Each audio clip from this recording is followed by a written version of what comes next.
Back in the day, sometimes you would see a game that you liked and you'd be like, oh, this is cool. You'd be all excited. You go out and you grab it and you bring it home, and then you try to get people to play, and no one wants to play.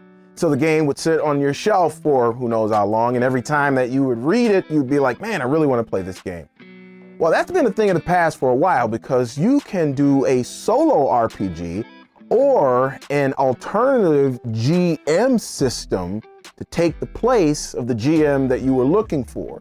And maybe you don't have to go solo all of the way. Maybe you can get one other person to play with you.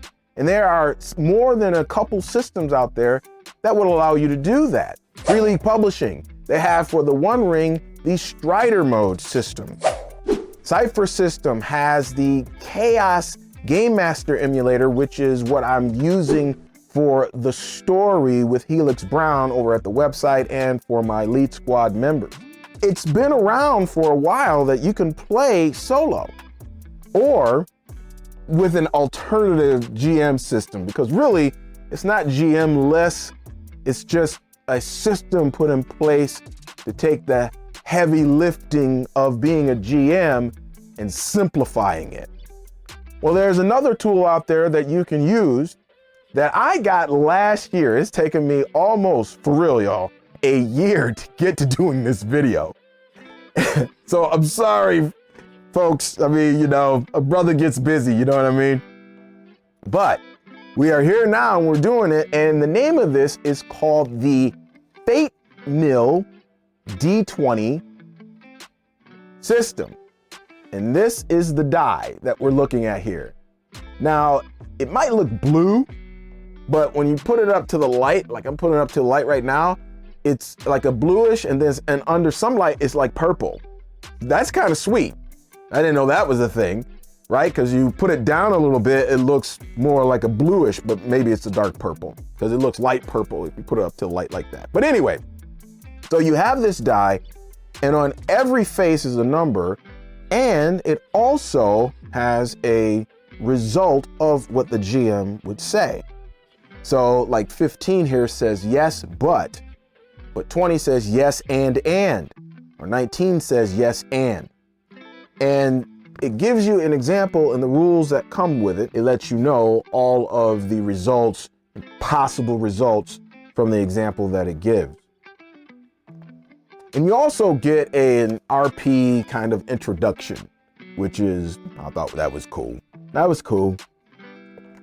So what we're gonna do today is we're gonna look at this in action. And not too long ago, I made a character in VAESEN. He's a witch hunter called Akello. He's going to be our guinea pig for using the Fate Mill D20. And I'm also going to give you an alternative way that you can use that die virtually. And then also, as I always do, I've got the question of the vid on the back end of everything.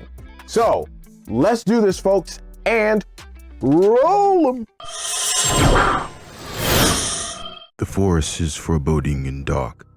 I follow the directions of the blacksmith for 2 miles before I see the shadowy silhouette of the cottage settled among the craggy oaks, birch, and maple trees.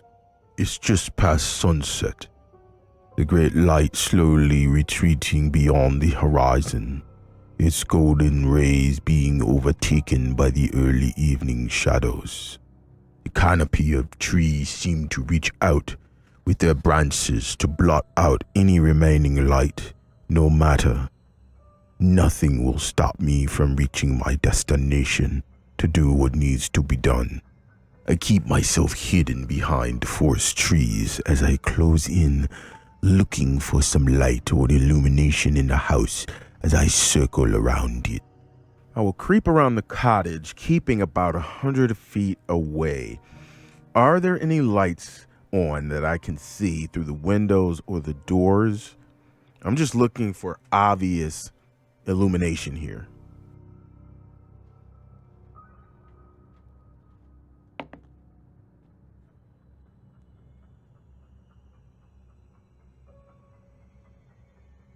No, there are no lights on in the cottage, and there are no sounds coming from inside or the surrounding area. It's as if the denizens of the forest are holding their breath. The persistent darkness can only mean one of two things. Either she has gone underground, which they are wont to do, or she is on some errand. In either case, it gives me the time to investigate. So I walk towards the front door, keeping my senses on alert for any sudden movement or attacks. As I get nearer, do I see that the cottage or the shack or cabin or whatever it is, does it have a porch?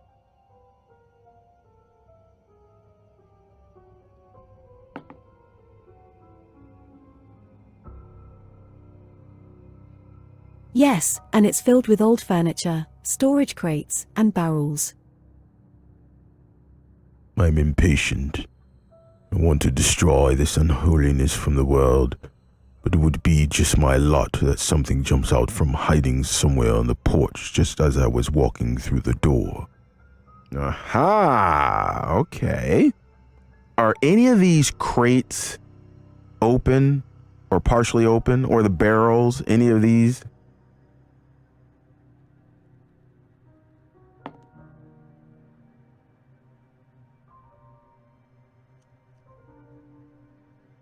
A few of them are open and have a foul smell emanating from them.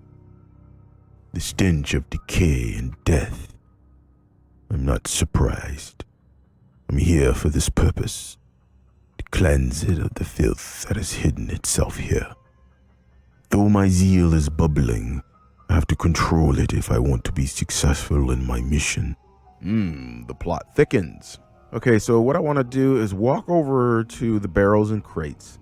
I'm still keeping my eyes peeled for any danger. I want to take a look inside of one of them carefully, not real quickly. Don't want something to jump out at me. But before I do that, I want to check on the outside of the crates and the barrels for any writing or symbols etched into the wood or the metal bands. Is there anything like that?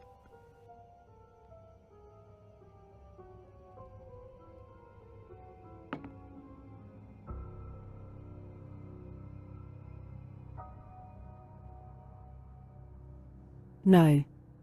The barrels have nothing and neither do the crates, and the furniture has something that looks like cloth draped over the back and armrests. Now, let's say you wanted to play in a virtual environment because maybe the other person you want to play with is not in your town, maybe across town or even across states, but you guys still want to play together. So what you can do is you can create in your virtual tabletop of choice, almost all of them have it, a rollable table.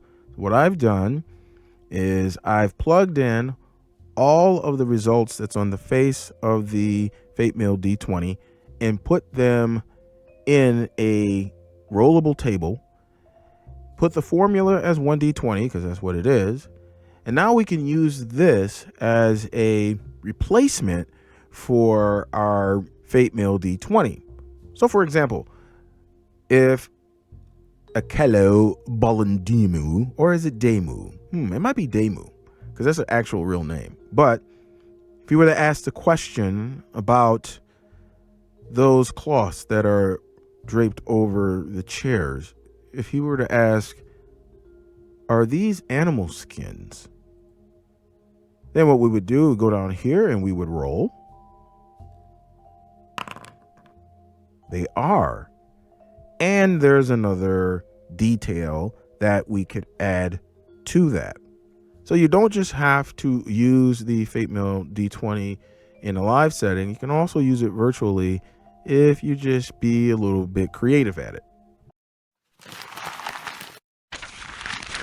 The Fate Mill D20. It's a great little tool when, again, you can't find people to play, or maybe you just don't feel like doing all that stuff, right? You don't feel like trying to get everybody together and calling them up and having them come over and worried about the food. Nah, you don't want to do all that. All you want to do is play. So grab your Fate Mill D20, grab a pen, a notebook, your character sheet, have a basic premise in your head, and you're good to go. Within minutes, folks, within minutes. And this, again, whatever RPG that you want to play, totally agnostic. Now, there are two ways that you can get one of these. The first is by going down in the link in the description that I have, and you can go straight there, you can grab one of these. But there's another way too. Another way you can grab one of these is by becoming part of the Lead Squad, because when they wrote me and gave me this, they said, hey, let us know when you're doing your video and we want to do a giveaway. And I was like, okay, cool. I'll go ahead and do that. Well, I'm doing the video now, so somebody's going to get this, but they got to be part of the Lead Squad because that is my requirement. I do giveaways for the Lead Squad every month. That was the plan, by the way. I'm a little bit behind, but hey, I got plenty of giveaways to get caught up on, right? So it's no problem there. And I got another one. Now, I don't know when this one will be given away particularly, but like I say, when you're part of the Lead Squad, it's a free giveaway every month. So how do you become part of the Lead Squad? Simple. All you have to do, go ahead, down in the link in the description, there is a link that says Lead Squad sign up. Click it. It will take you to a landing page. There you're going to fill out your name and your email address.